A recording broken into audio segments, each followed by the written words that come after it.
married a male servant.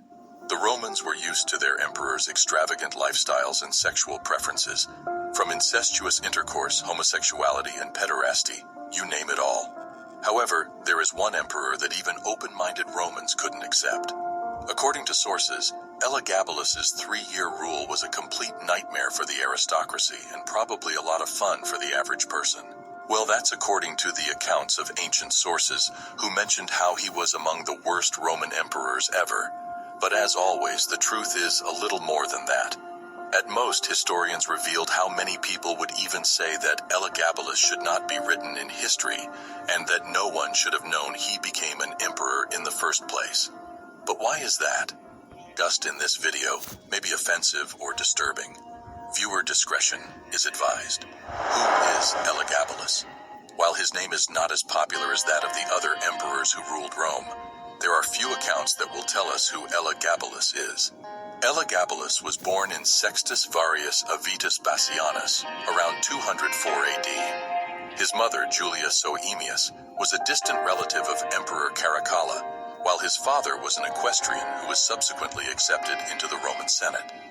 As per tradition, he has the right to the priesthood of the sun god Elagabal. In fact, this is where he got the name Elagabalus in the first place.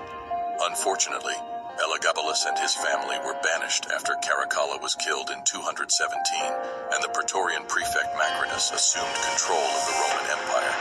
However, Macrinus's rule was quite shaky, and by 218, he had been put to death.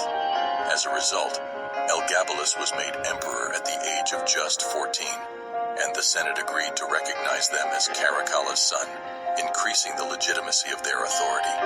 Little did they then know that this was the start of one of the most controversial reigns in Roman history. Emperor as 14. So, what happens if you make a 14-year-old the most powerful man in Rome? Well, let's just say a lot can go wrong. We know that his mother, Julia Soaemius, and grandmother, Julia Maesa, initially had a strong relationship with him, and that they were able to exert influence over him by making sure they joined him in the Senate, which was revolting to conventional Roman conservatism. However, as the tale of the matricide of the Emperor Nero vividly demonstrates, a mother of an emperor may criticize her son's behavior, but she cannot control it. Because of this, records revealed how bad Elagabalus was during the first years he sat as emperor. It appears that Elagabalus was overly kind, extremely horny, and had a sense of humor that can only be described as twisted. In fact, his first action as emperor was to build a temple on the Palatine Hill to house his god. Yep, he didn't greet his people or even attend the Senate, but he made sure his black conical meteorite of God had a temple of its own. If you think this is bad enough, well, let me tell you that the temple was dutifully erected in the temple, where Christians, Jews, and Samaritans were required to worship their own deities. He would even require the senators to watch him dance around his deity every summer solstice.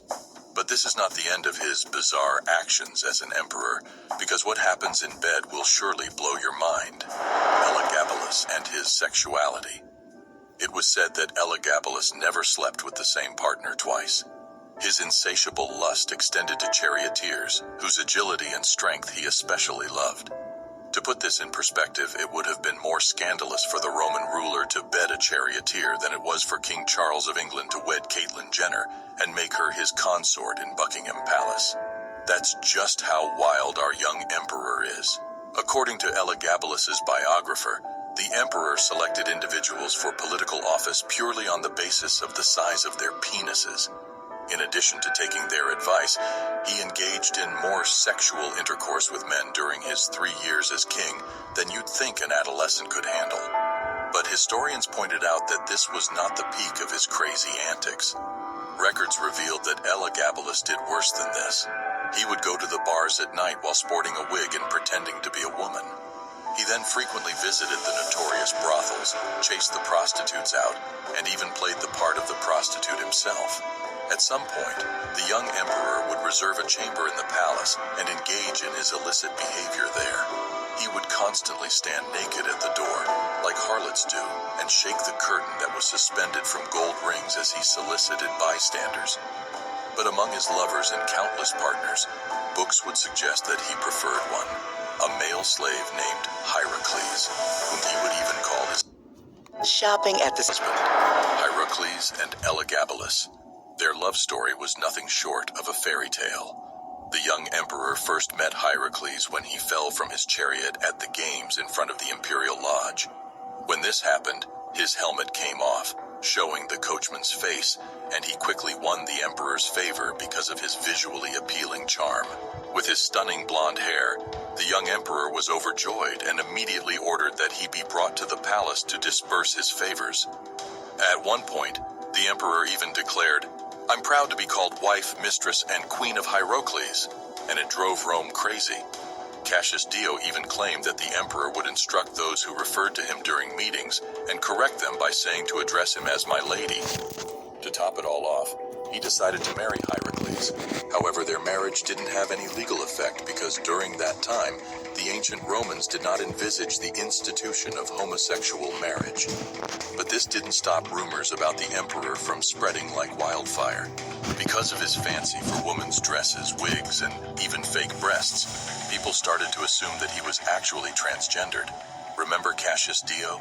Well, he was the one who started this propaganda and exerted the effort to prove that he was right. Is Elagabalus trans?